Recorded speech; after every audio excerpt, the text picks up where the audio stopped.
Hello friends, welcome back to our channel How to Cook.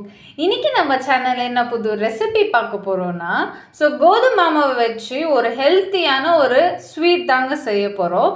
இது almost கஜூருக்கு தங்கச்சி மாதிரிங்க, ஆனால் கஜூர் கிடையாது. அதோட ஒரு நெக்ஸ்ட் பார்ட் தான் இது. இது வந்து டேஸ்டியாக இருக்கும், வெளியே வந்து நல்லா கிறிஸ்பியாக, உள்ள நல்லா சாஃப்டாக இருக்கும்.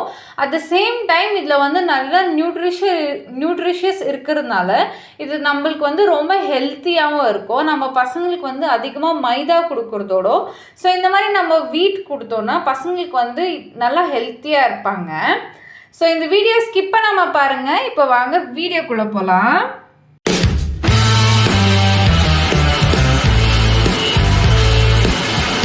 இப்போ அடுத்ததாக பார்த்தீங்கன்னா நான் வந்து பொட்டேட்டோ நல்லா வேக வச்சு எடுத்துருக்குங்க.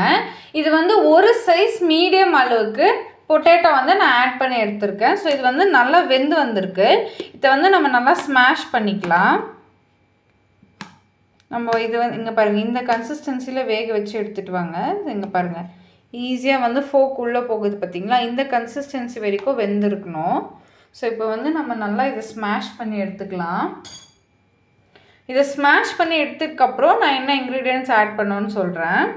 இப்போ பார்த்தீங்கன்னா இந்த உருளைக்கிழங்கு வந்து நான் நல்லா ஸ்மாஷ் பண்ணி எடுத்துட்டேங்க. இந்த அளவுக்கு ஸ்மாஷ் ஆனோடனே அடுத்ததாக நம்ம இதில் வந்து முட்டை ஆட் பண்ணிக்க போகிறோங்க. முட்டை வந்து ஒரு நியூட்ரிஷியனான ஒரு ஃபுட்டு. முட்டை வந்து நீங்கள் வேக வச்சு சாப்பிடலாம். வேக வச்சு சாப்பிடும்போது இன்னும் ப்ரோட்டீன்ஸ் உங்களுக்கு அதிகமாக கிடைக்கும்.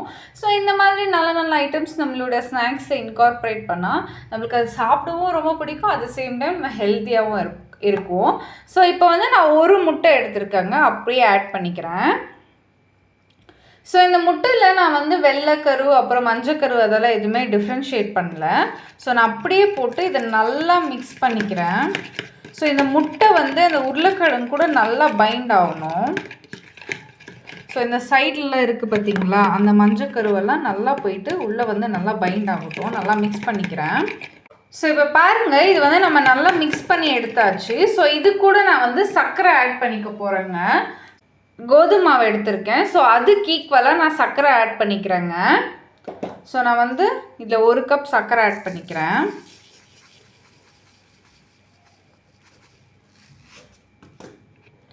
இந்த சர்க்கரையை வந்து நம்ம நல்லா மிக்ஸ் பண்ணிக்கலாம்.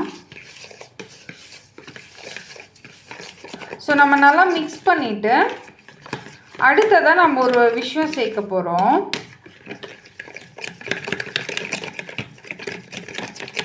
இப்போ பார்த்தீங்கன்னா சர்க்கரையும் வந்து நம்ம நல்லா மிக்ஸ் பண்ணிட்டோம். அடுத்ததாக நான் இங்கே வந்து 1 பிஞ்ச் சால்ட் அப்புறம் 1 பிஞ்ச் சோடா வச்சுருக்கேன். இது வந்து நம்ம அப்படியே ஆட் பண்ணிக்கலாம்.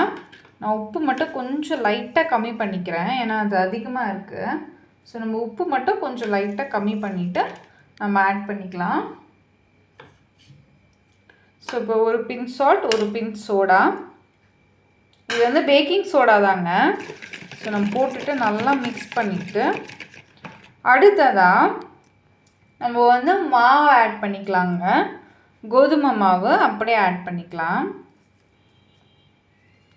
நம்மளுக்கு எந்த கன்சிஸ்டன்சி வரணும்னா இந்த சப்பாத்தி மாவு வரும் பார்த்தீங்களா, அந்த கன்சிஸ்டன்சி வரும். அது வரையிலும் நல்லா மிக்ஸ் பண்ணிக்கோங்க. இது வந்து நல்லா பைண்ட் ஆகிற இந்த ஸ்டேஜில் நான் வந்து லைட்டாக வெண்ணிலா எசன்ஸ் ஆட் பண்ணிக்க போகிறேன். கொஞ்சம் இது வந்து நல்லா பிசைந்து வந்த அளவுக்கு வந்துச்சுன்னா நான் வந்து வெண்ணிலா எசன்ஸ் ஆட் பண்ணிக்கிறேன்.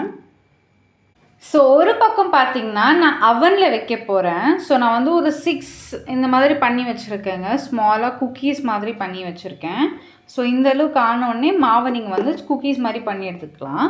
இன்கேஸ் நீங்கள் வந்து எண்ணெயில் போடுற மாதிரி இருந்தால் இந்த மாதிரி பால்ஸ் பண்ணி எடுத்துக்கோங்க. இந்த மாதிரி பால்ஸ் பண்ணி எடுக்கும்போது என்ன ஆகும்னா நல்லா வந்து விரிஞ்சு வரும். நான் சொன்னேன் இல்லைங்களா, கஜூர் மாதிரி இருக்கும்னு. இது கொஞ்ச நேரம் நல்லா காத்தார விட்டால் நல்லா கஜூர் மாதிரியே இருக்கும். கஜூர் மாதிரி மீன்ஸ் அவங்க தங்கச்சி மாதிரி இருக்கும். சாப்பிட்றதுக்கு அவ்வளோ நல்லாயிருக்கும். நான் இதை வந்து அவனில் ப்ளேஸ் பண்ணிக்கிறேங்க. நான் அவனில் வந்து டைமர் செட் பண்ணியிருக்கேன். அவன் வந்து ப்ரீ ஹீட் ஆனோடனே நான் இந்த அவனில் ப்ளேஸ் பண்ணிக்க போகிறேன். அவனில் எப்படி வருது நம்ம பார்க்கலாம்.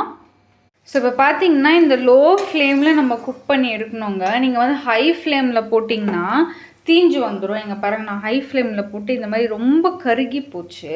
ஸோ அதே மாதிரி நடுவில் வந்து லைட்டாக கிராக்ஸ் வரும். அதை பற்றி வருத்தப்படாதீங்க. ஏன்னா அந்த கிராக்ஸ் தான் வந்து உள்ளே போய் உள்ளே இருக்கிற மாவை வந்து நல்லா வேக வைக்கும். ஸோ என்னடா கிராக்ஸ் வந்துச்சுன்னு நீங்கள் வருத்தப்படாதீங்க. ஸோ இது வந்து நல்லா குக் ஆகட்டும். ஸோ நல்லா வந்து மேலே கீழே பண்ணிகிட்டே இருந்தீங்கன்னா நல்லா குக்காகி வருங்க. ஸோ இது வந்து ஹை ஃப்ளேமில் வச்சு குக் பண்ணாதீங்க. உங்களால் மேக்ஸிமம் எவ்வளோ லோ ஃப்ளேமில் வைக்குமோ அவ்வளோ லோ ஃப்ளேமில் வச்சு குக் பண்ணுங்கள். ஸோ இப்போ பார்த்தீங்கன்னா நம்ம கஜூரோட தங்கச்சி வந்து ரொம்ப நல்லா ரெடியாக இருக்குங்க. ஸோ இப்போ இந்த வீட் ஸ்வீட் வந்து அவ்வளோ நல்லாயிருக்கும். இந்த கோதுமை ஸ்வீட்டில் வந்து அவ்வளோ ப்ரோட்டீன்ஸ் இருக்குது. ஏன்னா இதில் வந்து நம்ம முட்டை ஆட் பண்ணியிருக்கோம். அப்புறம் வந்து இது வந்து உருளைக்கிழங்கெல்லாம் ஆட் பண்ணியிருக்கோம். ரொம்ப நல்லாயிருக்கும். பசங்களுக்கு நீங்கள் வந்து ஸ்நாக்ஸ் கொடுக்கணுன்னா கூட கொடுத்துக்கலாம். ஸோ இந்த கிராக் வந்து எதுக்காக வருதுன்னா, ஸோ அந்த முட்டை இருக்குது பார்த்தீங்களா, அதனால தாங்க இந்த கிராக் வருது. ஸோ என்னடா இந்த மாதிரி கிராக் வருது நீங்கள் வருத்தப்படாதீங்க. ஸோ இந்த மாதிரி கிராக் வந்தால் தான் உள்ளே இருக்கிற அந்த மாவு வந்து வெந்து வரும். ஸோ வந்து இது நம்ம வீட்டில் இருக்கிற இன்க்ரீடியன்ட்ஸ் தாங்க. முட்டை, கோதுமை மாவு, அப்புறம் சர்க்கரை, அப்புறம் ஒரு உருளைக்கிழங்கு இருந்தால் போதும். நான் ஒரே ஒரு கப்பு தான் போட்டுறேன். எனக்கு இவ்வளோ வந்ததுங்க. நான் மேக்ஸிமம் எவ்வளோ சின்னதாக உருட்ட முடியுமோ அவ்வளோ சின்னதாக தான் உருட்டி போட்டிருக்கேன். ஸோ உங்களுக்கு பிடிச்ச மாதிரி இதை வந்து நீங்கள் ஹேண்டில் பண்ணிக்கோங்க. ஸோ நான் அவனில் வச்சுட்டு இருந்தது இன்னுமே பேக் ஆகிட்டு தான் இருக்குது. ஸோ நான் அதை உங்களுக்கு காமிக்கிறேன் இருங்க. ஸோ நம்மகிட்ட இருக்கிறது வந்து ஒரு பேஸ் அவன். ஸோ இதில் வந்து அட்வான்ஸ் ஃபீச்சர்ஸ் எல்லாம் எதுவுமே இல்லாதனால அது ஒரு பக்கம் வந்து நல்லா பேக் ஆகி வந்தோடனே நான் வந்து ரேப் பண்ணி வச்சுருக்கேன். ஸோ அது வந்து இன்னொரு பக்கமும் வந்து நல்லா வெந்து வரணும். அப்போ இந்த வீடியோ அவ்வளோதான். இந்த வீடியோ உங்களுக்கு ரொம்ப பிடிச்சிருக்கோன்னு நம்புகிறேன். உங்கள் ஃப்ரெண்ட்ஸ், ஃபேமிலிஸ் எல்லாருக்கும் ஷேர் பண்ணுங்கள், லைக் பண்ணுங்கள், சப்ஸ்கிரைப் பண்ணுங்கள். See you in the next video. Until then, tata, bye bye.